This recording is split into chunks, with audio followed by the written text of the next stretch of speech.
Bismillahirrahmanirrahim. Assalamualaikum warahmatullahi wabarakatuh. Alhamdulillah alladzi hadana li hadza wa ma kunna linahtadiya laula an hadana Allah. Asyhadu an la ilaha illallah wahdahu la syarika lah. Al-qail A'udzu billahi minasyaitonir rajim wasari'u ila maghfiratin min rabbikum wa jannatin 'arduha as-samawati wal ardu lil muttaqin. Wa asyhadu anna sayyidana wa nabiyyana Muhammadan 'abduhu wa rasuluh. Allahumma shalli ala sayyidina Muhammad amma ba'du. Hadirin para jamaah, para bapak, para ibu rahimakumullah. Pertama, pagi-pagi hari ini kita selalu bersyukur ala nikmatillah alladzi an'amallahu alaina wa alaikum kulluh. Mensyukuri nikmat Allah yang Allah berikan pada diri kita kapanpun saja. Mudah-mudahan dengan kita bersyukur Allah selalu menambah kenikmatan, baik kenikmatan dunia sampai kenikmatan akhirat. Allahumma amin. Yang kedua, mengawali ibtidaan pada pengajian rutin jatah saya Jumat pagi. Lewat majelis ta'lim ini saya sampaikan minal aidin wal faizin, mohon maaf lahir dan batin. Sebab ini merupakan kunci. Ada seorang ulama penganut mazhab Syafi'i yang bernama Imam Qushairi. Beliau pengarang kitab yang cukup banyak. Satu di antara kitab beliau judulnya Risalatul Qushairiyah. Di dalam kitab ini beliau tulis At-taubatu awwalu manzilin min manazilis salikin wa awwalu maqami min maqamit tharibin. Taubat itu merupakan awwalu manzilin min manazilis salikin, makom yang pertama bagi orang yang membutuhkan kepada Allah.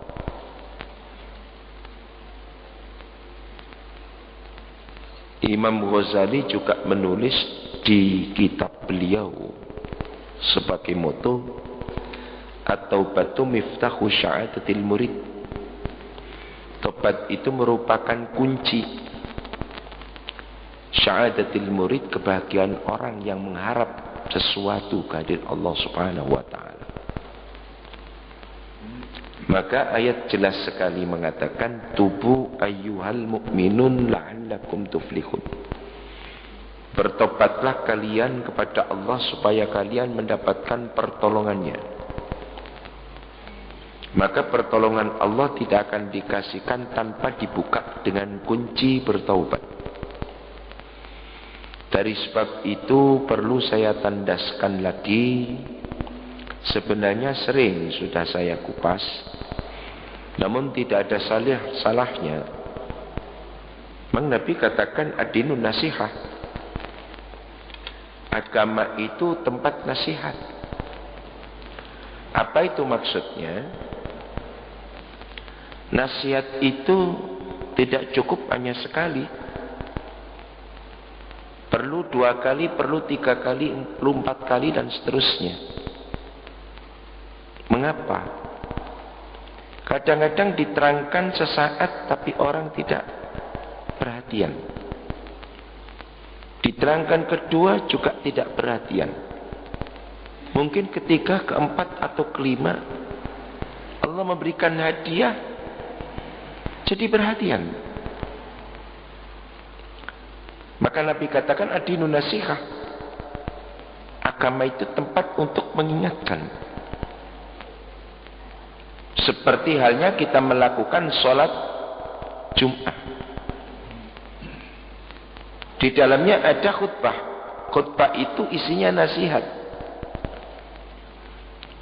Yang pada titik tujuan khutbah itu untuk mengetuk seseorang agar keimanannya ini meningkat, paling tidak stabilitasnya bagus. Tidak semata-mata khutbah itu hanya untuk mencari ilmu. Lain. Kalau kita kuliah, cari ilmu. Kalau kita mendengarkan khutbah, lain. Khutbah utamanya di Jumat itu sasarannya adalah iman. Pada titik sasaran yang paling pokok hati. Ittaqullah. Mari kita bertakwa kepada Allah. Nah, supaya bertakwa, bagaimana teknik dan metodik sang khotib itu berbeda satu dengan yang lain. Jadi kalau sekarang dalam suasana Idul Fitri, fitrah yang sebenarnya itu yang bagaimana?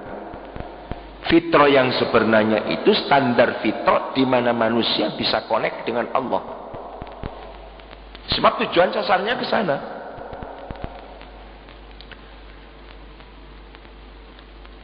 Kalau kita mengatakan Idul Fitri kembali kepada kesucian, namun batin kita belum bisa suci. Suci dalam arti standar apa ini? Suci dalam arti tujuan kita kalau kita connect dengan Allah bisa usul, bisa sambung. Bukan sekedar suci. Sebab tujuannya itu nanti ke sana. Kan kesangkut pautnya dengan takwa. Takwa urusannya kan kontak dengan Allah. Jadi makanya kalau kita kontak dengan Allah dibutuhkan suci segalanya. Suci tempatnya, suci pakaiannya, sarana prasarannya, sampai kepada persiapan batin kita pun juga harus suci. Nah, mensucikan batin itu super sulit, tidak gampang. Makanya Allah ingatkan jauh-jauh, ista'inu bis-sabri was-salah fa inna lakabiratun idalal khasiin. Ista'inu bis-sabri, persiapkan dirimu dengan penuh kesabaran. Kenapa? Karena banyak hal yang harus dilalui. Jangan dikira gampang melakukan sholat alias connect dengan Allah, kontak dengan Allah, usul dengan Allah, sujud dengan Allah. Itu super sulit. Sulit apanya? Bukan sekedar teknik pelaksanaan, tapi persiapan untuk melaksanakan itu yang sulit. Persiapan apa? Kesucian batin. Kembali lagi ke situ kuncinya. Bahkan kalau batin kita itu suci, Allah sudah janjikan, Pak ini qarib, aku dekat sama kamu. Ujibu da'wat tadda'i, akan aku penuhi. Apa yang kamu minta aku penuhi. Jadi nggak sulit. Hanya kita mempersiapkan diri untuk fitrah saja. Nah, fitrah ini banyak tahapnya. Fitrah di bidang apa? Di bidang kesalahan lahir, di bidang kesalahan batin, di bidang moral. Makanya tingkatannya banyak. Ya, sering saya tamsilkan seperti orang mencuci lah. Orang mencuci sarung dibilang, kenapa dicuci? Najis, kayak lumrah. Tapi ini tidak najis dicuci. Ada apa? Wah, saya ambil dari lalmari, baunya penguk, kayak cowak, nggak enak lah, cuci aja. Ada yang dicuci baru dibuka dari bungkus. Ya kan itu masih baru dari toko. Dicuci. Loh kenapa? Rasanya nggak pas. Nah kenapa nggak pas? Ya saya bayangkan di pabrik itu ditumpuk-tumpuk, diinjek-injek. Waduh. Nah, kita menyembah kepada Allah rasanya kurang etik. Ada lagi yang dicuci bukan karena itu. Dia pinjem sarung tetangga. Nah dari tetangganya ini sudah dicuci bersih, bagus. Setelah dipinjam, tidak jadi dipakai. Tidak jadi dipakai. Karena mungkin, wah sarung saya sendiri sudah ada, sudah tidak perlulah dipakai. Mau dikembalikan. Karena mau dikembalikan, wah rasanya kurang enak. Cuci aja lah, disetrika lagi yang bagus. Nanti dikembalikan ke sana.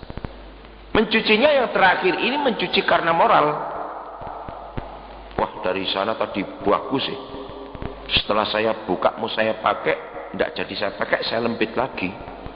Nggak taunya, wah kelihatannya agak kusut. Wah kurang enak. Cuci aja lah, setrika lagi. Ternyata ada beberapa tahapan sebagai contoh filsafat yang saya katakan ini dilakukan oleh beberapa insan yang jiwanya dekat dengan Allah. Satu bertobat karena memang khilaf ya, karena salah ya, karena dosa. Tobat yang kedua, tobat karena kekhilafan.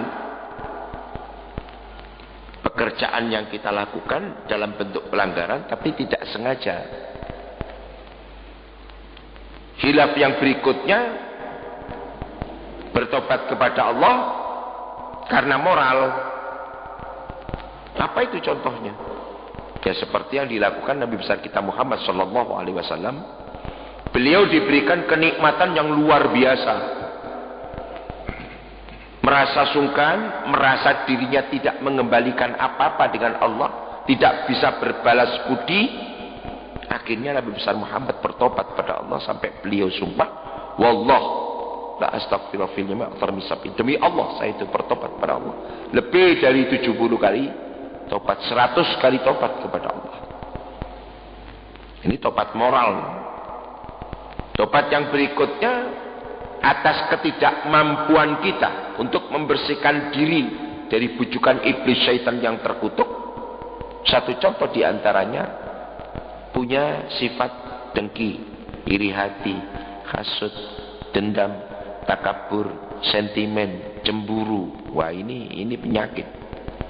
Ini penyakit.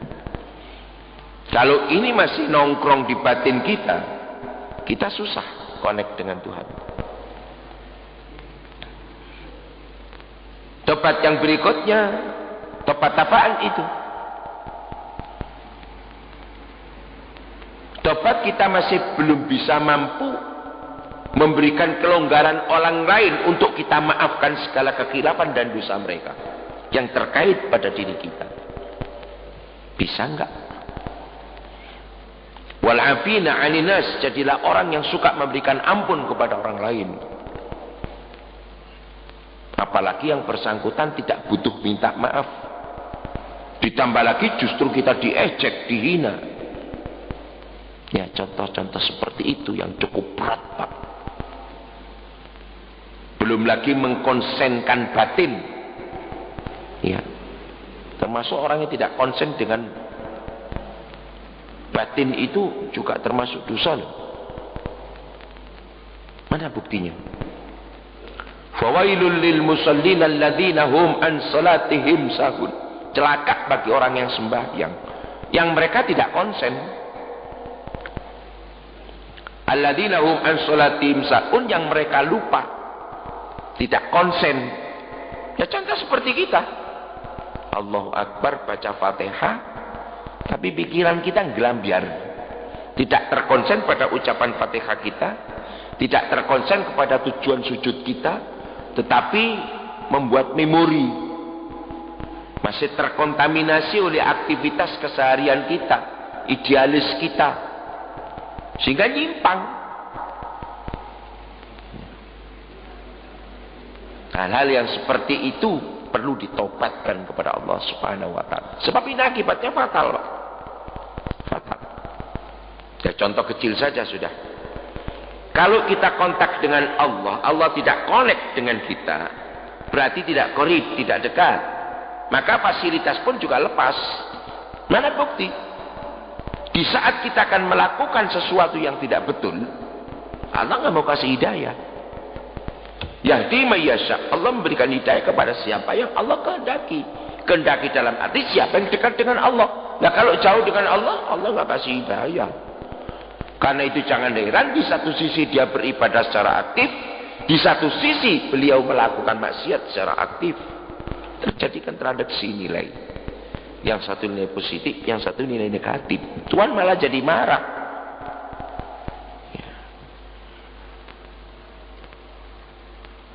Dari persiapan yang seperti inilah yang cukup berat dan cukup sulit untuk kita lakukan. Nah, dengan saya kupas ini, mudah-mudahan hati kita terketuk. Paling tidak kalau kita sering mendengarkan, di saat kita melewati apa yang kita bicarakan ini, kita teringat. Kita akan mendapatkan pertolongan, kita akan mendapatkan hidayah, petunjuk dan seterusnya. Ya. Mudah-mudahan saja kita bisa melakukan, dan mudah-mudahan Allah juga memberikan hidayah, memberikan jalan kemudahan, sehingga kita betul-betul berjalan di atas hidayah Allah Subhanahu wa ta'ala. Makanya sampai Nabi memberikan tuntunan, ibtati amalaka bi bismillah. Awalilah pekerjaanmu dengan bismillah. Secara lafaz, Pak, kita diperintahkan untuk mengucap bismillahirrahmanirrahim. Secara filsafah, kita itu diperintahkan untuk melakukan sesuatu yang sinkron, yang selaras dengan Asmaul Husna. Bismillah, dengan isim, nama Allah itu Asmaul Husna. Asmaul Husna itu jumlahnya 99. Walillahil Asmaul Husna fad'uhu biha. Allah itu punya nama-nama. Nama-nama kehormatan jumlah 99. Fad'uhu biha. Sepetu. Anda butuh pada jurusan yang mana, ambil di Asmaul Husna yang paralel dengan tujuan kita. Makanya kalau kita jeli sekali ya, Imam Rawatib Masjidil Haram di saat beliau mengimami tarawih di saat Ramadan, itu kan direli di TV kita, baik di TV kita, baik di Indovision, ya, TV Top dan begitu seterusnya. Itu kalau berdoa kepada Allah itu yang disebut Asmaul Husna. Ya Rahman, Ya Rahim, Ya Aziz, Ya Qawi, Ya Matin, Ya Mujib Syailin, innaka ala kulli syai'in qadir. Itu disebut Asmaul Husnanya. Makanya ibtadi' a'malaka bi bismillah, awali pekerjaanmu kata Nabi dengan nama-nama Allah. Nama Allah yang paling kompleks untuk kepentingan kita adalah kalimat Ar-Rahman, Ar-Rahim. Ya kalau kita minta rezeki lah, Allahumma rizqna rizqan halalan, Ya Fattahu Ya Razzaq. Yang disebut Ya Fattahu Ya Razzaq, Ya Fattah, dat yang kau membuka, Ya Allah. Ya Razzaq, dat kau yang memberikan rezeki. Karena kita minta rezeki. Kalau kita minta keselamatan, Ya Rahman Ya Rahim, belas kasih sayang Allah. Dan begitulah seterusnya. Kalau kita butuh hukum, Ya Jabbaru Ya Qahar, Ya Qadirun ala kulli syai'. Dan begitu seterusnya. Nah, itu akan connect, akan sambung manakala persiapan batin kita betul-betul fitrah. Makanya kullu mauludin yuladu 'alal fitrah, setiap kelahiran dalam kondisi suci, dia difasilitasi oleh Allah. Fasilitas apa? Banyak sekali. Sampai kepada notok yang terakhir, andaikan dia mati dalam kondisi masih belum balik, surga langsung tanpa hisab. Itu kayaumin waladatu ummuh. Kalau kita dibilang untuk mensucikan fitrah seperti kamu di saat kamu dilahirkan. Ya, mudah-mudahan sebagai berita awal daripada pengajian saya Jumat pagi, saya awali sampai di sini dulu. Mudah-mudahan sekilas kata bisa menyumbang pengertian dan paham kita masing-masing untuk saling self kontrol diri kita, supaya kita jauh lebih bisa sempurna, saling doa mendoakan kita satu dengan yang lain. Sebab pengertian itu belum tentu pasti bisa direalisasikan dalam amal perbuatan kita, terkecuali hidayah Allah. Allahumma amin. Al-Fatihah. A'udzu billahi minasyaitonir rajim. Bismillahirrahmanirrahim. Alhamdulillahi rabbil alamin arrahmanir rahim maliki yaumiddin iyyaka na'budu wa iyyaka nasta'in.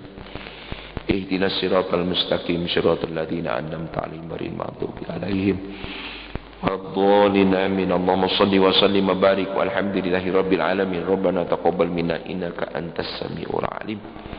Wa tub 'alaina innaka antat tawwabur rahim. Rabbana ighfir lana dzunubana wa kaffir 'anna sayyi'atina wa tawaffana ma'al abrar. Rabbana la tuzigh qulubana ba'da idh hadaytana wa hab lana min ladunka rahmah innaka antal wahhab. Ya Rahman ya Rahim ya Aziz ya Qawi ya Matin ya Mujib as-sa'ilin. Istajib hajatana wa du'ana ya Allah. Istajib wa taqabbal hajatana wa du'ana wa hajata man hajata ilaika man alana wa dhurriyyatana wa kadhalika ya Allah ya Allah ya Allah.